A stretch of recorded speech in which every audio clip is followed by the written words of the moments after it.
हम बात करें कि किस तरह से ममता बनर्जी और डॉक्टर्स के बीच जिस तरह का बवाल चल रहा है, उस सब के बीच अगर सबसे ज्यादा कोई परेशान है तो वो है मरीज। लगातार जो नंबर है डॉक्टर्स के इस्तीफे का वो बढ़ता जा रहा है अलग अलग अस्पतालों में। और अभी अपडेट के मुताबिक हम आपको ये बताएं कि सिर्फ और सिर्फ वेस्ट बंगाल में 123 डॉक्टर्स ने इस्तीफा दे दिया है। आप ये अंदाजा लगाइए कि वहां पर कितना बड़ा मेडिकल बहरान जो है वो पैदा हो रहा है। और अगर कोई इमरजेंसी खुदा ना खास्ता वहां पर आ जाती है तो आप ये सोचिए कि फिर वहां के मरीजों का क्या हाल हो रहा होगा। इसी पर हम बात करें कि आखिर बंगाल में ये जो एक जंग छिड़ी हुई है, आखिर ये खत्म कब होगी। तमाम मेहमान मेरे साथ मौजूद हैं। माधवी जी, क्या आपको नहीं लगता कि अभी ये वक्त है मरकजी हुकूमत के लिए कि एक इमरजेंसी मीटिंग बुलाई जाए? डॉक्टर हर्षवर्धन जो हैं, जो हेल्थ मिनिस्टर हैं, वो एक इमरजेंसी मीटिंग बुलाएं, तमाम एसोसिएशन से बात करें और सबसे पहले ये मेक श्योर करें कि वो अपना इस्तीफा वापस लें, काम पर लौट कर जाएं।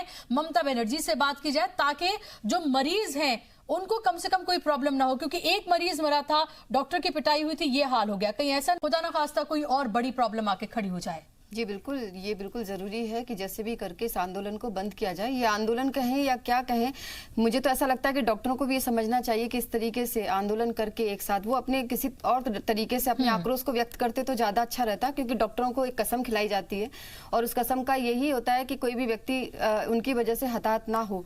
तो ऐसी स्थिति में डॉक्टरों को थोड़ा सा अपने आप में भी संयम रखना चाहिए और इस तरीके से जो लगातार ये जो आंदोलन है पूरा एक विकराल रूप लेकर पूरे देश में फैलता जा रहा है, इसको रोकना चाहिए। क्योंकि मरीजों को तकलीफ में, क्योंकि वो खुद ही मरीज इतने तकलीफ में होते हैं तभी डॉक्टरों के पास पहुंचते हैं, और ऐसे में जो इमरजेंसी केसेस होते हैं उसमें कितनी सारी प्रॉब्लम्स हो रही होगी। तो मैं अब ये कहूंगी कि केंद्र तो संज्ञान ले रहा है, लेकिन डॉक्टरों को भी ये सोचना चाहिए कि इस तरीके के आंदोलन को आक्रोशित ना बनाकर थोड़ा संयमित रहें। और केंद्र बिल्कुल इस चीज के लिए संज्ञान ले चुका है और लगातार मीटिंगें चल रही है और बहुत जल्दी इसका रिजल्ट भी सामने आ जाएगा, क्योंकि ये मैटर केवल बंगाल का नहीं है, पूरे देश का मैटर है। लेकिन बात यही आती है बार बार कि राजनीतिकरण ना करके इस समस्या का सलूशन जो है वो तरीके से निकाला जाए।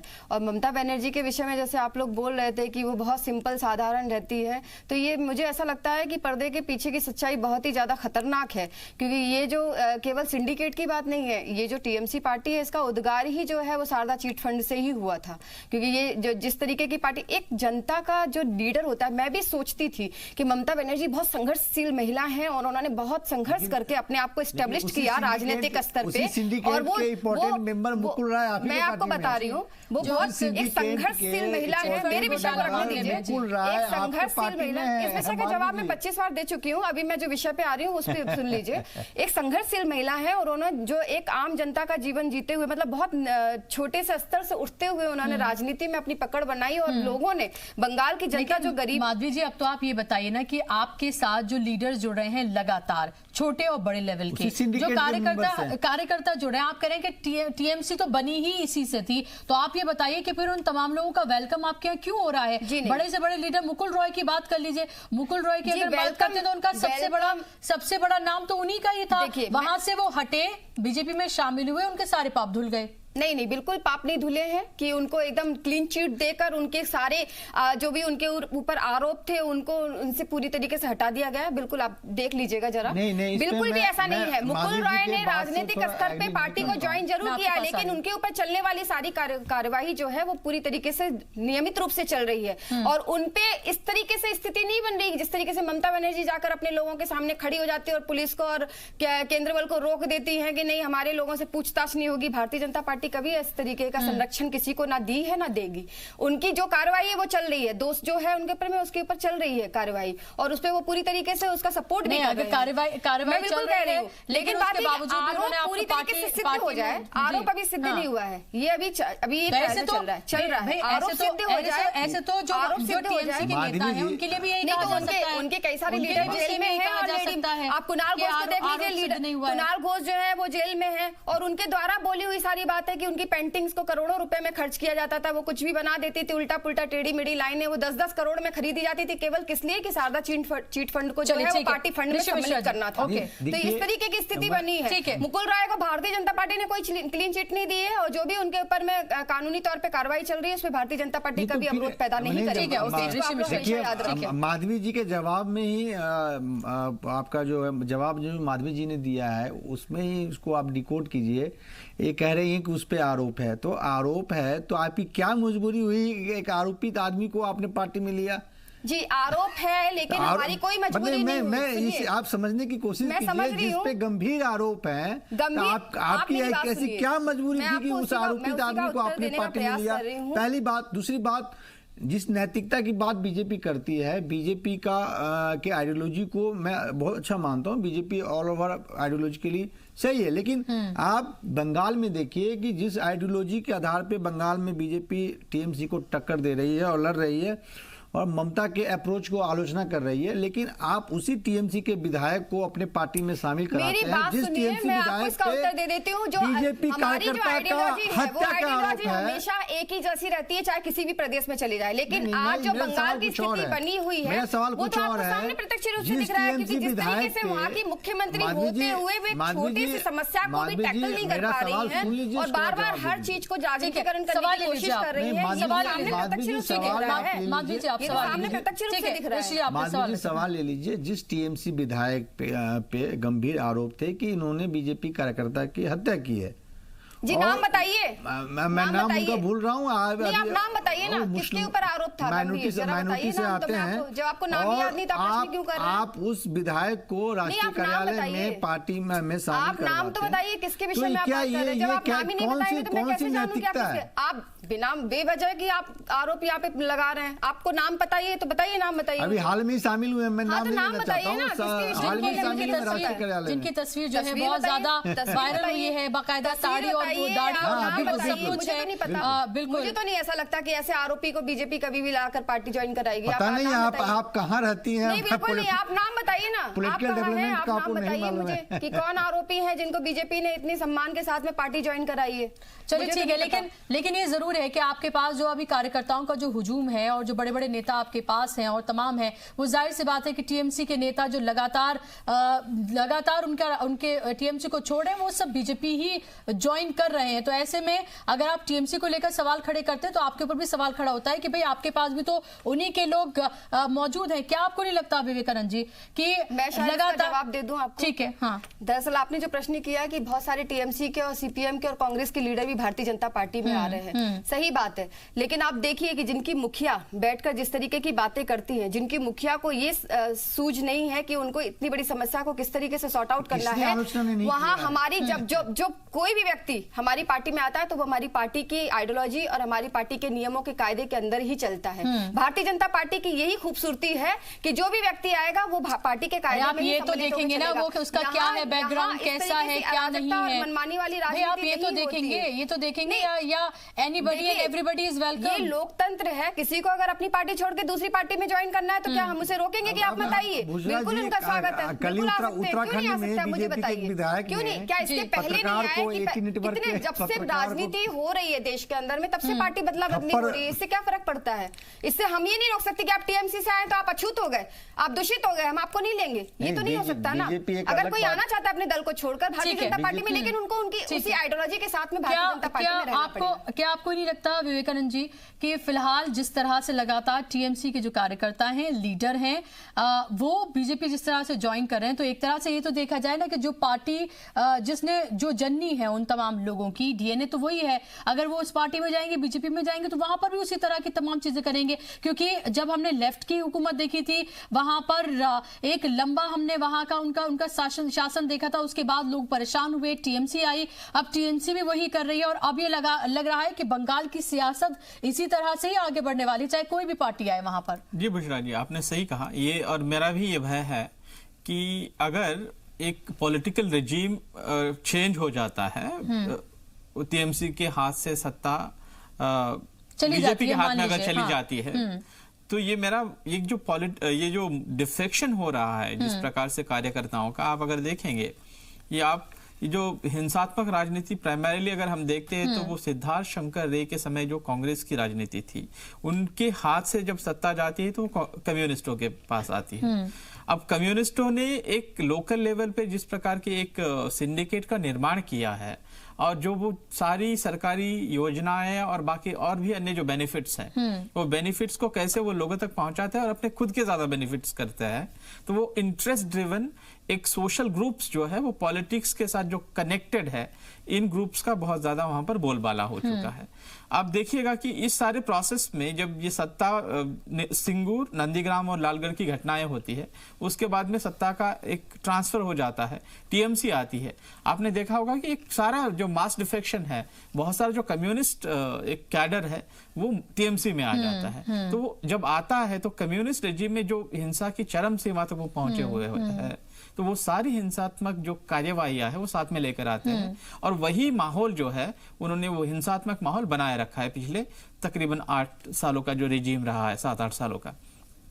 अब अगर ये जो इस प्रकार का जो कैडर है अगर बीजेपी में चला जाता है और ये हिंसा अगर साथ में ले जाता है, तो ये अगर सतत चलने वाली एक हिंसात्मक प्रक्रिया बनी रहेगी क्या, या यहाँ पर सियासत में जो आम आदमी है वहां पर उसको कोई स्थान होगा क्या, ये सवाल है जो हमें ढूंढना पड़ेगा।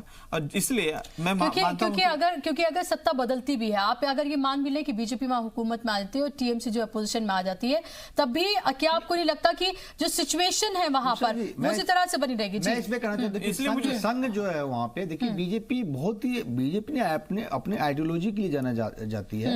बीजेपी इतना अच्छा काम कर रही है संघ के माध्यम से। संघ, आपको मैं बताऊं कि साउथ बंगाल में झारखंड जैसे जिला में 150 एकल विद्यालय संघ चलाती है। तो संघ जब इतनी अच्छी काम कर रही है, आप इतने अच्छे ढंग से आइडियोलॉजिकली और सांस्कृतिक रूप से बंगाल में एंट्री कर रहे हैं, लोगों के दिलो दिमाग में छा रहे हैं, फिर आपको ऐसे हत्यारे विधायक की क्या जरूरत पड़ती है, ऐसे आरोपित लोगों की क्या जरूरत पड़ती है? उनका नाम मोनिरुल इस्लाम है जिनकी आप बात कर रहे हैं। मेरा ये सवाल है, और माफी जी इसी चीज पे घेर रही थी कि आपको विधायक का नाम मालूम नहीं है, मोनिरुल इस्लाम है जिन्होंने, तो मैं कह रहा हूँ कि ऐसे हत्यारे विधायक की क्या जरूरत है जिसपे आपकी ही पार्टी के ग्रास रूट वर्करों के हत्या का आरोप है।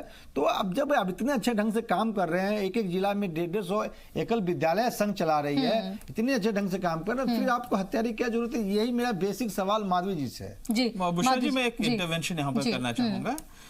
देखिएगा कि हमने हमेशा ये जिस प्रकार की राजनीतिक डिस्कशंस होती रही है, हमने देखा है कि बीजेपी और संघों का हमने साथ में एक इंटरकनेक्टेड इनसेपरेबल पार्ट समझा है राजनीति में। वो वास्तविकता है नहीं। लेकिन जब भी बीजेपी और अन्य भी संगठन, प्राइमरीली यहाँ पर सबसे ज्यादा स्वयंसेवक जो आरएसएस के है बीजेपी में है, तो इस प्रकार से एक संबंध जुड़ना थोड़ा सा स्वाभाविक हो गया है। अब इतने में ही पूजनीय भागवत साहब ने कहा है कि जब भी जरूरत पड़े तो हम एक सकारात्मक सजेशन, मार्गदर्शन जो है हम बीजेपी को देंगे। इसलिए मैं थोड़ा सा इस चीज को लेकर के आशान्वित हूँ। अगर बीजेपी के हाथ में अगर सत्ता आती है तो वहां पर एक गाइडिंग फोर्स है, वो एक चेक एंड बैलेंसेस रखेगा, और इसलिए ये जो गुंडा एलिमेंट्स है वहां पर एक उनके व्यक्तित्व पर, उनके बर्ताव पर, थोड़ा उनके बिहेवियर पर एक कंट्रोल आएगा। इस बात को लेकर मैं आशान्वित हूँ। देखिए, मुझे ऐसा लगता है कि भारतीय जनता पार्टी कई सारी पार्टियों के साथ में मिलकर काम कर रही है। बहुत सारी घटक दल जो है हमारे साथ में लगातार जुड़े रहे हैं और बने रहे हैं। कई बार बीच में विच्छेद हो जाता है लेकिन वापस आ जाते हैं, क्योंकि भारतीय जनता पार्टी की जो आइडियोलॉजी है वो बहुत ही अलग है। और ये बात बिल्कुल सही है कि जो हमारा एक संतुलन है, जो हमारी कार्यशैली है, शायद उसी वजह से लोग प्रोत्साहित होकर हमारे पास आ रहे हैं। और ये भी होता है, एक मिनट, कई बार सुनिए, चंदन की लकड़ी में अगर सांप हमेशा लिपटा रहे तो उससे वो जहरीला नहीं हो जाएगा। चंदन तो चंदन ही रहेगा। भारतीय जनता पार्टी वही चंदन है। तो चाहे कितने ही एलिमेंट इस तरीके के आ जाएं जो कि समाज विरोधी हो, तो मुझे ऐसा लगता है कि जिन लोगों को अनुशासित नहीं है, जिन लोगों की कोई आइडियोलॉजी नहीं है, लीडर सब जो आपके पास मौजूद हैं, वो एकदम सब दूध के धुले हैं। नहीं, मैंने ऐसा नहीं कहा, लेकिन मुझे ऐसा लगता है कि आज तक बंगाल की भूमि जो एक बहुत विध्वंस राजनीति को लगातार देखती रही है वर्षों से, चाहे वो पहले कांग्रेस के लीडर है, उसके बाद 34 सालों तक सीपीएम के लीडर रहे हों, उसके बाद ये जो टीएमसी है उसने तो पूरी तरीके से सारी सीमाओं को लांघ कर आगे चलकर सारे चीजों को खत्म कर दिया और ज्यादा रक्तरंजित राजनीति को यहाँ पर उन्होंने शामिल कर लिया। तो मुझे ऐसा लगता है कि भारतीय जनता पार्टी की पश्चिम बंगाल को इसलिए सबसे ज्यादा जरूरत है कि पश्चिम बंगाल में अब वो जो खूनी राजनीति जो इतने वर्षों से बंगाल की जनता और बंगाल की भूमि सहती आई है उसका अंत बिल्कुल निश्चित तौर पे होगा। मुझे इतना विश्वास है क्योंकि मैं भारतीय जनता पार्टी की एक कार्यकर्ता होने के नाते इस विषय को मैं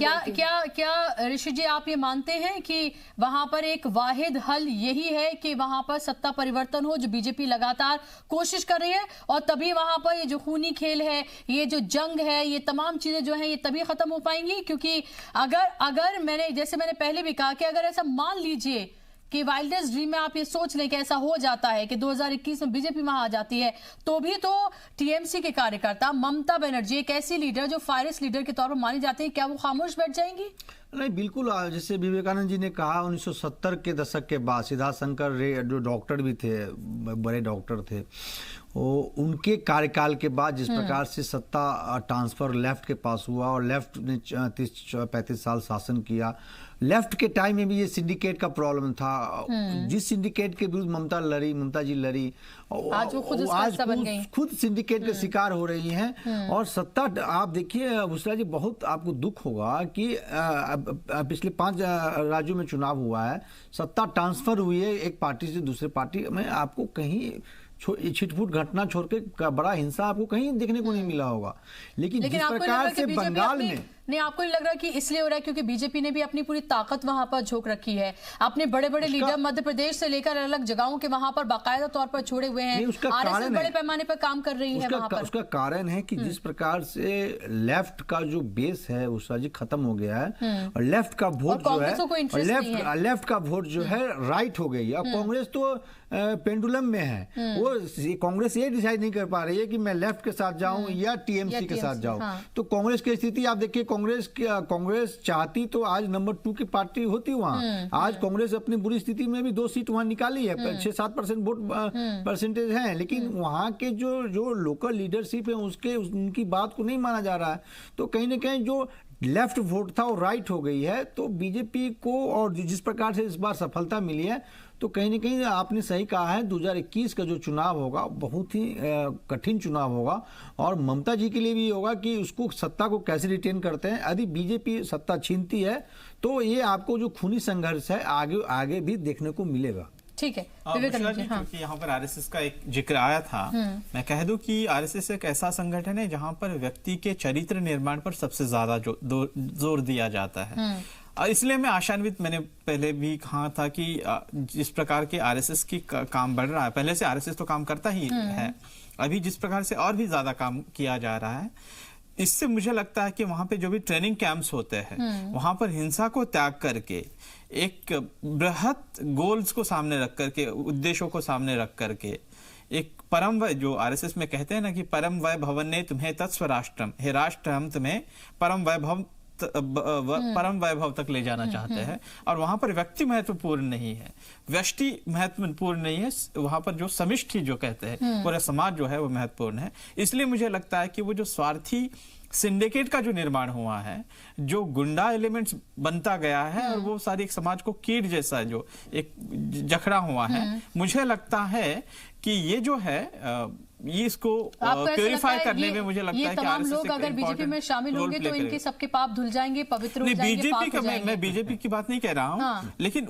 सारे आरएसएस काम तो उन्हीं के लिए करेगी ना। नहीं भाई, अगर बीजेपी आती है तो आप काम तो उन्हीं के लिए करेंगे ना। बीजेपी एक राजकीय संगठन है, और उनकी राजनीतिक लेकिन है तो भाई आप ये तो बताइए ना, लेकिन है तो आप सिर्फ बीजेपी के साथ ही ना, जो आपका पॉलिटिकल सपोर्ट है वो है तो आप सारे ही अच्छा बुरा सारे काम में आरएसएस साथ देती है, इसका बिल्कुल देखिए ये ऐसे उसका कोई प्रमाण नहीं है। जहां बीजेपी की जरूरत पड़ी है तो सकारात्मक सजेशंस और एक सॉर्ट ऑफ प्रेशर भी, कोई भी पार्टी हो, बीजेपी यहाँ पर ठीक है, कोई बात नहीं, लेकिन सबको देखिए, आपने जो भी कहे सबको सब कुछ पता है, उतना ढका छुपा कुछ भी नहीं है। जी ऋषि जी, देखिए टीएमसी की जो चिंतक बैठक हुई उसमें डिकोड हुआ कि हार के कारण क्या है। जिस प्रकार से बीजेपी और संघ ने सांस्कृतिक वैचारिक रूप से बंगाल में घुसपैठ किया है और लोगों के दिलो दिमाग पे उन्होंने जो अपनी छाप छोड़ी है, उसको काउंटर करने के लिए टीएमसी ने जय हिंद वाहिनी नाम की संगठन का निर्माण किया। लेकिन दुर्भाग्य देखिए, संघ से आप काउंटर करना चाहते हैं, लेकिन संघ में जो है वंशवाद नहीं है। बीजेपी में हो सकता है कहीं वंशवाद हो, लेकिन संघ में वंशवाद आपको देखने को नहीं मिलेगा। उसी की पैरल आप संगठन खड़ा करना चाहती है ममता बनर्जी। और जय हिंद वाहिनी की जो प्रमुख जिसको बनाया जाता है वो ममता बनर्जी की भाई है। तो आप संघ से लड़ना चाहते हैं, संघ को काउंटर करना चाहते हैं, लेकिन संघ की जो पॉलिसी है उसको आप नहीं अपनाते हैं, उसके कैरेक्टर को नहीं अपनाते हैं। तो ममता बनर्जी को कहीं ना कहीं अपने रूट पे ध्यान देना होगा। आपने जय हिंद वाहिनी बनाया है, लेकिन आपने जय हिंद वाहिनी की जो कमान दिया है अपने भाई को दिया, आप एक आम कार्यकर्ता को देते हैं। ठीक है, मैं आपके पास आ रही हूँ, एक मिनट। मेरा सवाल ये है कि क्या आपको नहीं लगता कि ऋषि जी, क्या आपको नहीं लगता कि वहां पर नेशनलिज्म और सब नेशनलिज्म की भी लड़ाई लड़ी जा रही है, जहां पर एक तरफ हम ये देख रहे हैं कि अगर वहां पर जाकर बीजेपी जय श्री राम की बात करती है तो वहां पर ममता बनर्जी बात करती हैं दुर्गा की, अगर वहां पर नेशनलिज्म की बात की जाती है तो वो वहां पर बंगाली अस्मिता की बात करती हैं, वहां की भाषा की बात करती हैं, वहां के कल्चर की बात करती हैं। तो आपको नहीं लग रहा कि दो इस तरह की लड़ाई जो है वो फिलहाल वहां पर होती हुई नजर आ रही है? देखिए उषा जी, देखिए ममता जी जो है खुद बीजेपी के ट्रैप में फंसती जा रही है। जिस प्रकार से श्री राम के नारों के लेके उनका जो रिस्पांस था वो बीजेपी के ट्रैप में फंसती जा रही है। जहां तक बंगाल के नेचर को समझने की बात है उसरा जी, तो सबसे बड़ा राष्ट्रवाद का केंद्र रहा है बंगाल, वीरों की भूमि रही है। विवेकानंद से लेके सुभाष चंद्र बोस से लेके एक से एक क्रांतिकारी, एक से एक शिक्षाविद वहां से आए हैं। तो कहीं ना कहीं आप राष्ट्रवाद वर्सेस जो लोकल अस्मिता, बंगाली अस्मिता को कनेक्ट कीजिएगा, वहां ममता बनर्जी सक्सेसफुल मेरे हिसाब से नहीं होगी, क्योंकि राष्ट्रवाद बंगाल के हर लोगों में अपने आप में राष्ट्रवाद है। तो कहीं ना कहीं ममता बनर्जी को ये जो ट्रैप है बीजेपी का उसमें नहीं फंसना चाहिए। यदि वो फंसती है तो उनका नुकसान होगा, और नुकसान आपको लोकसभा चुनाव में ही आपको देखने को मिला है कि बीजेपी किस प्रकार से परफॉर्म किए वहां। ठीक है, ओके। एक स्मॉल इंटरवेंशन बुशरा जी, मैं आपको बात कह दूं कि जहां पर ये मेरा ऑब्जर्वेशन है, व्यक्ति केंद्रित विचारधारा या फिर राजनीतिक पार्टियां, वहां पर सरंजामी और तानाशाही प्रवृत्तियों का विकास होना, उसका फूलना पलना मतलब वो इमिनेंट हो जाता है, वो चलता रहता है। इसलिए आरएसएस में कभी किसी व्यक्ति को केंद्र स्थान में रख करके गुरु नहीं माना है। आरएसएस में इसलिए हमेशा भगवा ध्वज को गुरु माना है, क्योंकि व्यक्ति बदल सकता है, उसमें बुरी प्रवृत्तियों का आना स्वाभाविक हो जाता है, पर वो संगठन में नहीं होता है। दूसरी बात, एक जो छोटी सी बात मैं कह दूं आपको, एक कि यहाँ पर जो सियासी हम बात कह रहे थे कि बंगाली नेशनलिज्म और इंडियन नेशनलिज्म और हिंदू नेशनलिज्म, आप देखिएगा कि अरविंदो से लेकर के रविंद्रनाथ टैगोर, सुभाष चंद्र बोस, उन्होंने कभी एक सब नेशनलिज्म और रीजनल आइडेंटिटी की बात नहीं की, वो पैन इंडिया की बात करते रहे। इसलिए इस प्रकार का जो डिवीजन वो बनाना चाहते, मुझे नहीं लगता है कि वो, जैसे ऋषि जी ने भी कहा है, वो सस्टेन नहीं कर पाएगा और लोग बिल्कुल। लेकिन आपको लग रहा है हिंदू राष्ट्रवाद के ट्रैप पे ममता फंसती जा रही है? तीन शब्द है, सांस्कृतिक हिंदू राष्ट्र के किसी ट्रैप को यहाँ पर बीजेपी ने निर्माण नहीं किया। ये अपने आप उन्होंने, देखिए आप शुरू से देखिए, सबसे पहला जो इनके सत्ता में आसीन होने के बाद जो पहला प्रकरण सामने आया वो था शारदा चीट फंड, जिसको लेकर आप, सबसे पहली बात है कि इन्होंने 21 दिन का बहुत बड़ा अनशन किया था और किसान की भूमि के लिए लड़ाई की थी सिंगूर में। और उसके बाद क्या किया इन्होंने, वर्षों तक, आज तक सिंगूर की भूमि का आज तक कोई नतीजा निकल के नहीं आया। और जब ये पार्टी आ गई, जो कि आप बोलते हैं ना कि बहुत साधारण रहती है, हवाई चप्पल पहनती है, सादी साड़ी पहनती है, लेकिन आप सोचिए कि जो शारदा फंड, चीट फंड हुआ था, उसमें इन्हीं के अभियुक्त सारे निकले, और उसमें जो जितना भी पैसा था वो इनकी पार्टी को रेस करने के लिए, पार्टी को निर्माण करने के लिए, पार्टी के चुनाव प्रचार के लिए खर्च किया गया। तो यहाँ पे तो इन्होंने जनता का, जिस तरीके से माँ माटी मानुस की बात करती थी, तो उन्होंने ना तो किसानों का हक की बात की, ना उस पर कोई लेकर आए निर्माण हो सके उनके जीवन का, वो भी उन्होंने कुछ नहीं किया। दूसरी बात, ट्रैप की बात नहीं है, दुर्गा पूजा पे विसर्जन पे रोक लगाने वाली ये स्वयं थी। क्या आप मुझे बताइए कि लोग आहत नहीं होते, बंगाल की जनता आहत नहीं होती कि जब उनकी जो पहचान है दुर्गा पूजा, उस पर आप विसर्जन पे रोक लगा देते हैं समय पर, केवल इसलिए क्योंकि आपको माइनॉरिटी वोट को वो करना है कि आगे उनको पैम्परिंग करनी है। तो ये जो उन्होंने, हमने कोई ट्रैप नहीं बना के दिया, ये ममता बनर्जी की जो नीति है, ममता बनर्जी की जो सोच है, ममता बनर्जी की जो मानसिकता है, उन्होंने उनको इस तरीके से इस कटघरे में लाके खड़ा कर दिया। ठीक है, तो भारतीय जनता पार्टी ने कोई ट्रैप का निर्माण नहीं किया, ममता बनर्जी की नीति ने उनको फंसाया है। ओके, लास्ट वर्ड ऋषि जी, फिर मैं लास्ट में ये कहना चाहूंगा अपने डॉक्टर भाइयों से और बंगाल सरकार से और केंद्र सरकार से, प्लीज जो ये डेडलॉक चल रही है उसको रिजॉल्व कीजिए, क्योंकि जनता जनता पीस रही है ये इस डेडलॉक के बीच में, और ह्यूमैनिटी को देखते हुए डॉक्टरों से मेरा हाथ जोड़ के अपील है कि आप इसको हड़ताल को खत्म कीजिए। जी, जाहिर सी बात है। और इस सब के बीच, क्योंकि बीजेपी और टीएमसी के बीच जो चल रहा है, और फिर उसके बाद इस सब के बीच डॉक्टर्स की हड़ताल होना और जिस तरह से उस पर सियासत हो रही है, इस सब के बीच आम आदमी पिछड़ा है। और आम आदमी नहीं बल्कि मरीज जिनके लिए हो सकता है कि अभी इलाज लेना, हॉस्पिटलाइज होना, ओपीडी आईसीयू की सर्विस लेना अभी सबसे इंपॉर्टेंट, उन सब के लिए बहुत ज्यादा परेशानी है, ना सिर्फ वेस्ट बंगाल में बल्कि पूरे मुल्क में इस तरह के हालात बनते हुए नजर आ रहे हैं। देखना यह होगा ये जो डेडलॉक है ये कब खत्म होता है, क्या इस्तीफे वापस लिए जाते हैं, क्या हड़ताल खत्म होती है और कब होती है, ये इस पर अभी भी सिचुएशन जो है वो साफ नहीं हुई है। लेकिन बंगाल में ये हालात इसी तरह से 2021 तक बने रहेंगे, ऐसे आसार जरूर नजर आ रहे हैं। बहुत बहुत शुक्रिया आप तमाम मेहमानों का स्टूडियो में आने के लिए। इसी के साथ हमारे आज के इस प्रोग्राम में बस इतना ही।